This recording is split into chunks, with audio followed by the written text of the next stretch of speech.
آئین کے ہمارے پاس طاقت ہے جس کو ہم انووک کر سکتے ہیں، لیکن ہم انووک نہیں کر رہے۔ انہوں نے کہا ایک اور بات بتائیں، آپ پارلیمنٹیرین ہیں، ممکن ہے آپ کے دل میں، فاروق نائک صاحب کو کہا کہ آپ پارلیمنٹیرین ہیں، ممکن ہے کہ آپ کے دل میں عدالت سے متعلق کچھ اعتراضات ہوں، لیکن ہم صرف اپنا فریضہ ادا کر رہے ہیں۔ کہا جاتا ہے کہ ہم نے ماضی میں آئین کا احترام نہیں کیا، کچھ جگہوں پر ہم نے ماضی میں آئین کا احترام نہیں کیا، راستے نکالے گئے، یہ نظر ضرورت کی طرف وہ اشارہ کر رہے ہیں۔ تو چیف جسٹس نے کہا کہ جو کچھ وہ ہوا اس سے ملک کو فائدہ نہیں نقصان ہوا، تو اس لیے اب جو ہے وہ ہم کوئی درمیانی راستہ نہیں نکالیں گے، اور ان کہنے کا مقصد یہ تھا کہ ہم نظریہ ضرورت کو دوبارہ زندہ نہیں کریں گے۔ پھر چیف جسٹس پاکستان نے کہا کہ ہم یہاں پر بڑے احترام کے ساتھ آپ کے سامنے بیٹھے ہیں، بات کر رہے ہیں، اور بہت کچھ ہمارے بارے میں کہا گیا، لیکن ہم نے غصہ نہیں کیا، کیونکہ جب آپ غصہ کرتے ہیں رد عمل میں، آپ غصے میں آتے ہیں، آپ مشتعل ہوتے ہیں، تو پھر فیصلے ٹھیک نہیں ہوتے، ہم ٹھنڈے ہیں۔ امید ہے کہ فاروق نائک صاحب کو احساس ہوگا کہ ہمارا اور آپ کا کس لیول کا انٹریکشن اور ڈسکورس ہو رہا ہے، لیکن ادھر کیا ہو رہا ہے، یعنی پارلیمنٹ کے فلور پر کیا ہو رہا ہے۔ معذرت سے وہاں کا لیول بھی دیکھیں اور یہاں کا لیول بھی دیکھیں، یعنی ہم جس لب و لہجے میں بات کر رہے ہیں اس کا بھی دیکھیں اور ان کا بھی دیکھیں، تو انہوں نے کہا اس کو درست کریں، وہ جو آپ وہاں کر رہے ہیں اس کو درست کریں۔ پھر چیف جسٹس پاکستان کے سامنے فاروق نائک صاحب نے کہا کہ نگران حکومت کے تحت ہی الیکشن ہونے چاہیے، اگر 2 صوبوں میں الیکشن ہو جاتے ہیں تو یہ 70% بنتا ہے، پنجاب اور KP کے، اور بدقسمتی سے الیکشن کی شفافیت سوالات اٹھائے جاتے ہیں، تو اس لیے ہم چاہتے ہیں کہ جب ایک ساتھ ہوں گے، نگران سیٹ اپس کے اندر ہوں گے، تو پھر کوئی اس طرح سے سوال نہیں اٹھائے گا۔ انہوں نے کہا کہ یہ نظر ضرورت کی بات نہیں ہے، آئین کی تشریح کا معاملہ ہے، آئین کی تمام شکوں کو دیکھا جائے تو ہم یہ سمجھتے ہیں کہ جو الیکشن ہے وہ بہرحال ایک ساتھ جو ہے وہ ہونے چاہیے۔ چیف جسٹس پاکستان جسٹس عمر طاہر بندیال صاحب نے کہا کہ یہ معاملہ 23 فروری سے شروع ہوا، آج 5 مئی ہے، آپ کا شروع سے کیا رویہ تھا؟ آپ نے آتے ساتھ انگلیاں اٹھانا شروع کر دیں، جو ہوا وہ آپ جانتے ہیں۔ آرٹیکل 224 دیگر نکات جو آپ آج ہمارے سامنے رکھ رہے ہیں، AG صاحب تشریف فرما ہیں، اٹارنی جنرل صاحب، لیکن یہاں پر جو آئین کا معاملہ تھا، جو پروسیڈنگ تھی، ان کو سنجیدہ نہیں لیا گیا، آپ لوگوں نے تو بائیک آؤٹ کر دیا، آپ نے تو ہمیں بتایا نہیں۔ فاروق نائک صاحب نے کہا ہم نے تو بائیک آؤٹ نہیں کیا۔ چیف جسٹس پاکستان نے کہا کہ پہلے مرحلے میں آپ نے بائیک آؤٹ نہیں کیا تھا، دوسرے مرحلے میں آپ نے بائیک آؤٹ کیا، تو ہم نے بھی کہا السلام علیکم، اور چیف جسٹس نے کہا کہ ہم نے تو آپ کو چٹھی پڑھا دی تھی، جس چٹھی پہ لکھا ہوا تھا کہ ہم عدالت پر عدم اعتماد کرتے ہیں، تو آپ نے وہ عدم اعتماد واپس نہیں لیا تھا، آپ نے بائیک آؤٹ واپس نہیں لیا تھا۔ فاروق نائک صاحب نے بہرحال یہ کہا کہ میں بائیک آؤٹ کے خلاف تھا۔ چیف جسٹس نے کہا کہ آپ تو آج تک 4-3 پر ہیں، آپ نے تو یہ کیس سنجیدگی سے چلایا ہی نہیں ہے، آج جب سب کچھ ہو گیا تو آپ وہ باتیں کر رہے ہیں جو آپ کو پہلے دن کرنی چاہیے تھی۔ اطہر من اللہ صاحب کا پوائنٹ بڑا امپورٹنٹ تھا، اس کے اوپر 2 فیصلے بھی موجود تھے، جس میں اطہر من اللہ صاحب نے کہا کہ یہ بھی دیکھنا چاہیے کہ یہ جو اسمبلیوں کی تحلیل ہے دونوں کی، کیا وہ آئینی طور پر درست ہے بھی یا نہیں۔ اس وقت آپ کی گفتگو کیا تھی؟ فیصلے اور قانون پہ تو بات ہی نہیں کی جا رہی تھی، یہ نکات جو اٹھانے چاہیے تھے تو اٹھائے نہیں گئے، اور جو ہے وہ چیف جسٹس نے کہا کہ ECB نے کہا کہ ECB نے پہلے کہا کہ ECB نے کہا کہ ہمیں سیکورٹی دے دیں، پیسے دے دیں، تو ہم الیکشن کرانے کو تیار ہیں۔ آپ کی سنجیدگی کا عالم تو یہ ہے حکومت کی کہ آپ نے ابھی تک ریویو ہی دائر نہیں کیا، کیونکہ آپ قانون میں نہیں سیاست میں دلچسپی رکھتے ہیں، اور ریویو کا ٹائم ظاہر ہے 4 اپریل تک تھا، 4 فروری کا آرڈر تھا، تو 4 مئی تک جو ہے وہ ریویو دائر ہو سکتا تھا، اب تو وہ ٹائم گزر گیا۔ چیف جسٹس نے کہا کہ ہم سیاستدان نہیں، آپ کی سیاست کا ہم جواب نہیں دے سکتے، ہم نے آئین کے تحفظ کا حلف لیا ہے، ہاتھ کیسے کھڑے کر دیں؟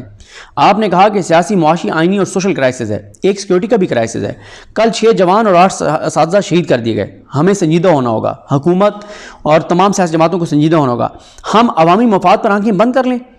حاکمیت صرف اللہ تعالیٰ کی ہے، حکومت منتخب نمائندوں کے ذریعے ہوگی، آئین سپریم ہے، پارلیمنٹ ایگزیکٹو عدلیہ یہ ریاستی ستون ہیں، ایگزیکٹو پابند ہے کہ عدلیہ کے احکامات پر عمل کرے، ہم تحمل کا مظاہرہ کر رہے ہیں، آپ نے ہمارے تحمل کا غلط مطلب لیا۔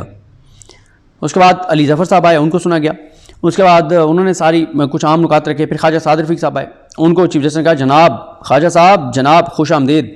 صادر رفیق صاحب نے کہا بسم اللہ الرحمن الرحیم، جو کہوں گا، سچ کے سوا کچھ نہیں کہوں گا۔ چیف جسٹس نے کہا گاڈ بلیس یو۔ انہوں نے کہا کہ میں وکیل تو نہیں ہوں، مجھے وہ طریقہ تو نہیں آتا بات کرنے کا، لیکن اگر کہیں کمی کوتاہی ہو تو میں معذرت خواہ ہوں۔ آج جو ماحول پیدا ہوا ہے اس کی طرف نہیں جاؤں گا، اس وقت جو ماحول بنا ہوا ہے عدم اعتماد بہت گہرا ہے اداروں اور سیاسی جماعتوں کے درمیان، لیکن ہمارے خلاف یعنی نون لیگ کے خلاف 2017 سے ناانصافی عدالت سے شروع ہوئی، میں خود ایک وکٹم ہوں اور آپ اس کے گواہ ہیں۔ یہ شاید اشارہ کر رہے تھے جو ثاقب نثار صاحب نے ان کو طلب کیا تھا اور وہ جو کچھ ہوا تھا. کوئی باشعور شخص نہیں چاہتا کہ پاکستان میں بحران ہو. ہم آج تک اپنی قوم کو صاف پانی نہیں دے سکے 74 برسوں میں. ہم نیوکلیئر پاور ہیں. محاذرائی معاملات کو کہیں اور لے جائے گی. بات چیت کے لیے اور یہاں آنے کے لیے بہت سنگ زنی سہنی پڑی. ہمیں موقف رکھتے ہیں, کچھ لوگ موقف رکھتے ہیں اور وہ لچک بھی نہیں دکھاتے. شاید ان کا اشارہ حکومتی اتحادیوں کی طرف تھا. ہم نے اور آپ نے کوشش کی اور یہ کہا کہ بات چیت ہی واحد حل ہے. آئین 90 دن میں اگر الیکشن کا حکم دیتا ہے تو شفافیت کی اور غیر جانبداری کی بھی بات کرتا ہے. پنجاب پر پہلے ہی الزام ہے کہ پنجاب دیگر صوبوں پر, چھوٹے صوبوں پر ڈومینیٹ کرتا ہے. ملک الیکشن نتائج نہ ماننے کے سنگین نتائج بھگت چکا ہے. ملک 2 لاکھ ہو چکا ہے اور اس وقت تلخیوں کو کم کرنا ہوگا. تمام جماعتیں, وکلا سب یہ کہہ رہے ہیں, جو قوم پرست جماعتیں ہیں, جو بڑی جماعتیں ہیں, وہ سب یہ کہتے ہیں کہ اگر ایک صوبے میں صرف الیکشن ہو گئے تو یہ ملک کے ساتھ تباہی ہوگی. موجودہ بحران کو چھپایا نہیں جا سکتا. 1998 میں, 1988 میں اور پھر بینظیر بھٹو کی شہادت پر الیکشن آگے گئے تھے اور اگر ہم سے کچھ پوائنٹ مس ہو گئے تھے جو آج آپ کہہ رہے ہیں کہ ہمیں اٹھانے چاہیے تھے تو آپ از خود نوٹس لے کر ان کو دیکھ لیتے. ویسے بھی آپ نے از خود نوٹس لیے ہیں اور 63A کا ریویو یہاں پر پینڈنگ ہے, وہ نہیں لگ رہا. چیف جسٹس پاکستان نے کہا کہ ہم نے اٹارنی جنرل پاکستان کو بتا دیا کہ ہم وہ 63A کا ریویو لگا رہے ہیں اور ہم نے از خود نوٹس لینے ترک کر دیے ہیں.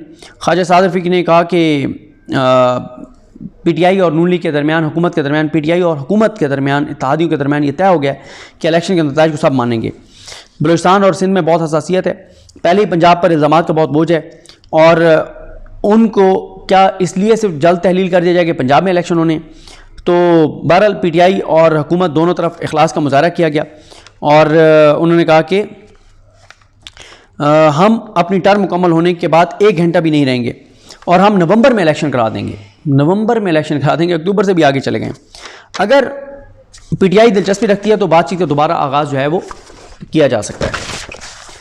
اس کے بعد انہوں نے کہا کہ عدالتی سیاسی معاملات میں الجھیں یا الجھا دی جائیں تو پیچیدگی پیدا ہوتی ہے.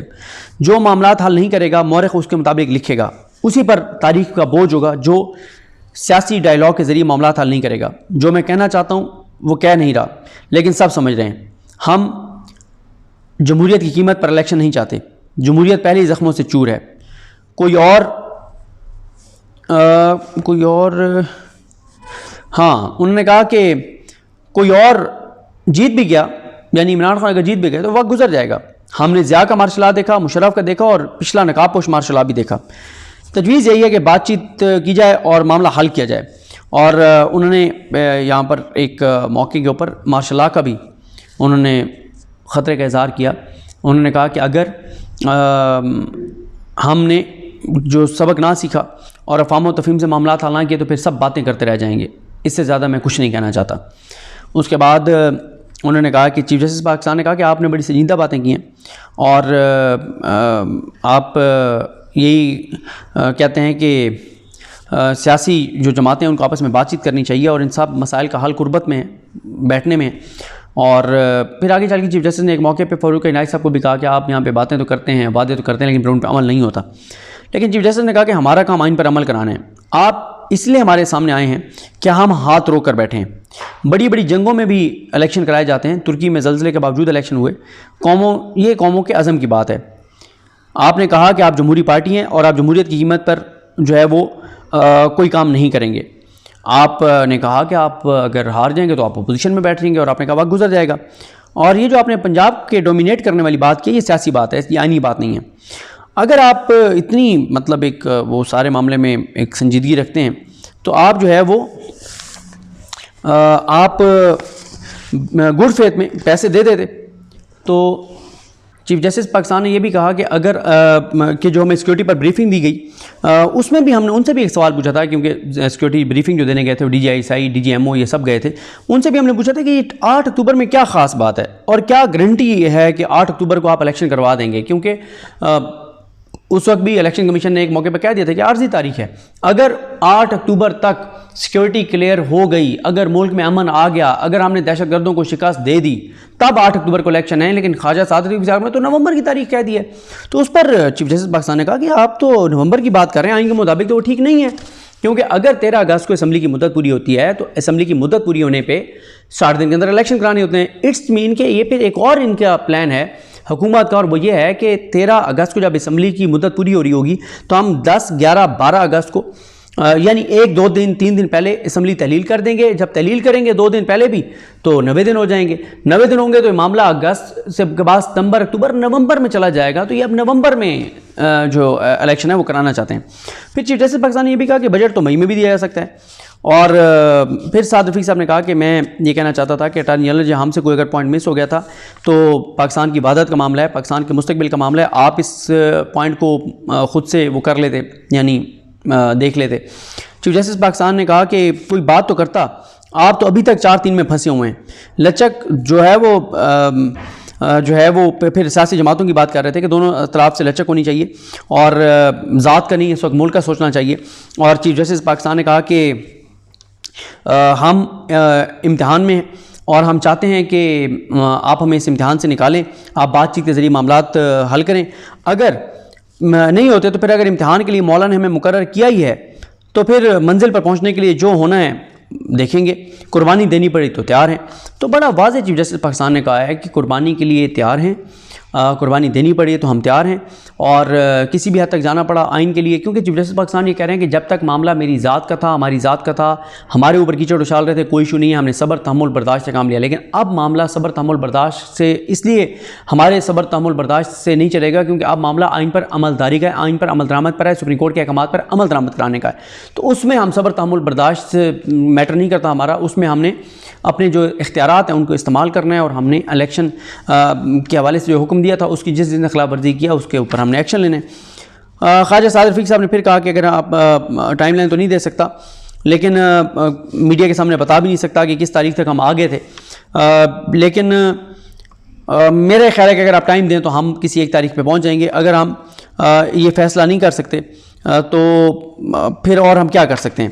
تو سعد رفیق صاحب نے کہا کہ میں سمجھتا ہوں کہ بریک ہوئی ہے, مذاکرات میں بریک اپ نہیں ہوا.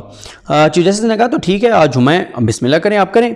اور خواجہ سعد رفیق صاحب نے کہا کہ بس یہ آپ کی طرف سے نہیں ہونا چاہیے, سیاسی جماعتیں آپس میں کرتی ہیں. انہوں نے کہا ہم نہیں کہہ رہے, آپ نے آپس میں کرنے تو کریں. شاہ خاور صاحب جو ایک شہری کی طرف سے درخواست گزار کے وکیل ہیں, انہوں نے کہا کہ دیکھیں جی حکومت ریویو دائر کر سکتی ہے, لیکن وہ چیف جسٹس نے کہا اب تو وہ ٹائم گزر گیا, ریویو دائر کرنے والا ٹائم. انہوں نے 3-2 پہ کہا کہ اگر یہ 3-2 کا معاملہ تھا ریویو دائر کر سکتے تھے. چیف جسٹس نے کہا تو وہ ٹائم بھی گزر گیا. پھر چیف جسٹس پاکستان نے کہا کہ صرف الیکشن کمیشن پاکستان نے ریویو دائر کیا ہے, اور انہوں نے بھی جو باتیں اس میں کی ہیں ان کا کیا لوکس اسٹینڈ آیا ہے, ان کا کہ دعویٰ کیا ہے, وہ یہ باتیں کیسے کر سکتے ہیں جو الیکشن کمیشن کر رہا ہے. شاہ خاور صاحب نے تجویز دی کہ میرا خیال ہے کہ عمران خان اور شہباز شریف صاحب کو ویڈیو لنک پہ لے لیا جائے تو معاملہ جو ہے وہ حل ہو سکتا ہے. چیف جسٹس پاکستان نے کہا کہ وہ مصروف لوگ ہیں, یعنی عمران خان صاحب اور شہباز شریف صاحب. تو میرا پھر خواجہ سعد رفیق صاحب نے بھی کہا کہ بہتر یہی ہے کہ یہی جو کمیٹی ہے موجودہ, یہ کمیٹی جو ہے یہی بات چیت کرے. اور چیف جسٹس نے کہا کہ جب ہمارے سامنے وکلا بات کر رہے ہوتے ہیں تو ہم پرسکون ہوتے ہیں کیونکہ وکلا کالے کوٹ میں ہوتے ہیں اور یہ ہمارا حصہ ہیں, ہم محتاط ہونا چاہتے ہیں اور ہم قانونی بات کرتے ہیں, جیسے ابھی ہم نے ECP والی کی. شاہ محمود قریشی صاحب نے, اس کے بعد شاہ محمود قریشی صاحب آئے. شاہ محمود قریشی صاحب نے کہا کہ مجھ میں اتنی اخلاقی جرات ہے کہ جو بند کمروں میں کہتا ہوں وہ کھلی عدالت میں بھی کہہ سکتا ہوں. ان کی باتوں سے لگتا ہے کہ یہ تو بجٹ پیش کر رہے تھے, جو سعد رفیق صاحب اور فاروق نائک صاحب جس طرح سے بجٹ اور ان چیزوں پر فوکس کر رہے تھے, اور انہوں نے نئی کوئی بات نہیں کی, انہوں نے تو اپنے پرانے موقف کو دہرایا ہے. اور پرانا موقف یہی تھا کہ جی الیکشن ہم نہیں کرائیں گے, الیکشن نہیں ہو سکتے. یہ تو وہ کہتے ہیں ہم نے تو اخلاص سے بات کیا, لیکن یہ ڈیفائنس اور ایروگنس کے اوپر چل رہے ہیں. اور ہماری جو ہم نے سپریم کورٹ میں جواب جمع کرایا اس میں ہمارے تینوں ممبران کے دستخط ہیں, ان کی طرف سے صرف اسحاق ڈار کے دستخط ہیں. تو پھر اس پہ بتایا گیا کہ اٹارنی جنرل جو ہیں وہ رات دیر تک اس پہ کام کرتے رہے, تو اس لیے سب کے دستخط جو ہیں وہ نہیں ہو سکے. لاسٹ پارٹ پہ ہم آ گئے. چیف جسٹس نے کہا کہ ہم تو صرف پروسیس کو فیسیلیٹیٹ کر رہے ہیں, تاریخ مقرر کرنے میں اگر آپ کرتے ہیں تو یہ دیکھا جائے گا کہ کیا ایونٹ اہم ہے کیا نہیں ہے. اور جو میجر پلیئرز ہیں وہ وفاق میں بھی حکومت میں بیٹھے ہیں. یہ جو بات کی گئی ہے کہ جی صوبوں میں پتہ نہیں بڑی تشویش ہوگی, چھوٹے صوبوں میں پنجاب ڈومینیٹ کرتا ہے, تو انہوں نے کہا یہ بے وقت بات ہے. یعنی یہ کہنا کہ وہ جی صوبوں کو ہم ایگری کر رہے ہیں کہ آپ اسمبلیاں تحلیل کر دیں, تو اس سارے تو یہ حکومت میں بیٹھے ہیں سارے, کوئی ایک جماعت ایسی نہیں ہے جو صوبے میں ہو اور وفاق میں نہ ہو, یہ ساری وفاق اور صوبے میں ساری یہی PDM بیٹھی ہے. تو چیف جسٹس نے کہا کہ اگلے 2-3 دن میں فیصلہ کر لیا تو ٹھیک, ورنہ آگے دیکھی جائے گی کہ کیا ہوتا ہے. خاور صاحب نے کہا کہ شاہ محمود قریشی صاحب نے کہا شاہ خاور صاحب نے کہا کہ جب ان کو وقت چاہیے ہوتا تھا تو کہتے تھے کہ جناب ہم 12 جماعتیں ہیں، ہم نے قیادت سے مشاورت کرنی ہے، آپس میں مشاورت کرنی ہے، اور پھر درمیان میں انہوں نے 3 دن کی بریک لے لی، اس پہ بڑی ہم پہ تنقید ہوئی، بڑے سوالات ہوئے، عوام نے سوال کیے، پارٹی میں مجھ پر تنقید ہوئی ہے، ہمارے چیئرمین عمران خان نے مجھ سے کہا کہ آئین دو پر لگا اور تم نے 3 دن دے دیے۔ تو وہ کہتے ہیں کہ ہم نے تو ان کے سامنے پرپوزل اپنا رکھ دیا تھا، اب یہ جو ہے نہ فیصلہ مانتے ہیں، نہ پیسے دیتے ہیں، نہ آئین کو مانتے ہیں، عدلیہ پر یہ حملے کر رہے ہیں، ججز پر یہ حملے کر رہے ہیں۔ تو اس وقت شاہ محمود قریشی صاحب نے کہا کہ عدالت کی ساکھ دو پر ہے اور پوری قوم عدالت کی طرف دیکھ رہی ہے، IMF کے ساتھ ڈیل کے اوپر کوئی پیش رفت نہیں ہو رہی۔ چیف جسٹس نے کہا کہ یہ بات ہمیں نہ بتائیں، یہ حکومت کا معاملہ ہے، IMF سے ڈیل ہوتی ہے، ہو نہیں ہوتی نہ ہو۔ یورپی یونین کے ساتھ کہ ان کے سفیروں کے ساتھ ملاقاتوں کے حوالے سے شاہ محمود قریشی صاحب نے ذکر کیا اور انہوں نے کہا کہ کرائسس مزید بڑھے گا جو کچھ یہ کر رہے ہیں۔ چیف جسٹس نے کہا کہ اب ہم دوسرے معاملے میں پروسیڈنگ میں دلچسپی رکھتے ہیں، یعنی وہی الیکشن 14 مئی کے حوالے سے اور 21 ارب جاری کرنے اور اس معاملے میں۔ شاہ محمود قریشی صاحب نے کہا کہ ہماری 2 حکومتیں تھیں، کیا ہمیں وہ چبھ رہی تھیں؟ ہم نے وکلا سے بات کر کے آئین کو دیکھتے ہوئے ہم نے اسمبلیاں تحلیل کی، یہ خود ہمیں کہتے تھے کہ اسمبلیاں تحلیل کر تو اگر الیکشن چاہتے ہو تو مذاکرات کا ماحول حالانکہ تھا نہیں، پھر بھی ہم نے مذاکرات کیے۔ ایک طرف یہ مذاکرات کرتے تھے، دوسری طرف علی امین گنڈا پور کو اٹھا لیا، مراد سعید کے اوپر خطرہ ہے قاتلانہ حملے کا، وہ ان کا جو چودھری پرویز الہی ہیں ان کے گھر پہ دھاوا بولا گیا، گرفتاری ہمارے لوگوں کی ہوئی، اور انہوں نے پھر چیف جسٹس پاکستان کو یہ بھی بتایا، اس وقت بالکل ماحول تبدیل ہو گیا جب انہوں نے کہا کہ جی وزیر قانون اعظم نذیر تارڑ صاحب نے تو اس ملاقات میں بھی ہمیں کہا کہ یہ ہمارے نزدیک تو 4-3 کا فیصلہ ہے، تو میں نے انہیں کہا کہ پھر ہم بیٹھے کیوں ہیں اگر آپ کے نزدیک 4-3 کا فیصلہ ہے، پھر چیپٹر کلوز کریں۔ اس کے بعد انہوں نے کہا کہ بطور پارلیمنٹیرین پارلیمنٹ کی عزت اور احترام ہے میرے دل میں، ہونی بھی چاہیے، لیکن مجھے شرم آتی ہے دیکھ کر کہ جس طرح سے پارلیمنٹ کے فلور سے ججز کی کنڈکٹ پر بات ہو رہی ہے، ان کی فیملیز پر بات ہو رہی ہے، ان پہ حملے ہو رہے ہیں، سپریم کورٹ پر حملے ہو رہے ہیں، اور ECP election commission of Pakistan نے جو نظرثانی در کیا وہ آفٹر تھاٹس ہیں، اور ہم نے تو عمل کیا سپریم کورٹ کے حکم پر، ہم تو اتنے تیار ہیں کہ ہم نے تو ٹکٹ بھی جاری کر دی ہیں، یہ ہر ترمی سے پیچھے نہیں ہٹ رہے۔ پھر پوچھا گیا شاہ محمود قریشی صاحب سے کہ آپ حکومت کے ساتھ بیٹھنے کو تیار ہیں؟ انہوں نے کہا ہم بالکل تیار نہیں ہیں۔ تو چیف جسٹس نے کہا کہ ہمارا اب اس پروسیس سے کوئی تعلق نہیں ہے، فیصلہ محفوظ ہو گیا، اور پھر وہ چاہتے تھے کہ جی سپریم کورٹ یہی کہہ دے کہ جناب آپ جاری رکھیں مذاکرات۔ تو چیف جسٹس نے کہا ہم یہ کہیں بھی تو آپ کا مسئلہ اور مشکل حل نہیں ہوگی، کیونکہ آپ کا مسئلہ اور مشکل یہ ہے 14 مئی وہ آرڈر برقرار ہے، اس میں ہم کوئی تبدیلی نہیں کر رہے۔ تو یہ جو پروسیڈنگ میں نے آپ کو 76 منٹ بتائی ہے، اس سے آپ کو واضح ہو گیا کہ صورتحال حالات معاملات جو ہے وہ کس طرف جا رہے ہیں، اور اس میں بڑا واضح ہے کہ سپریم کورٹ اب اپنے آرڈر کی امپلیمنٹیشن کی طرف جائے گی، اور انہوں نے بتا دیا ہے کہ ہم جو ہے وہ اپنے حکم پر عمل درآمد کروائیں گے، اور اگر نہیں ہوگا تو جو اس کا ذمہ دار ہوگا اس کے خلاف کارروائی ہوگی۔ تو مجھے اپنی دعا میں یاد رکھیں، لیکن ہم سب کا ہمیں ناصر ہو۔ اللہ حافظ۔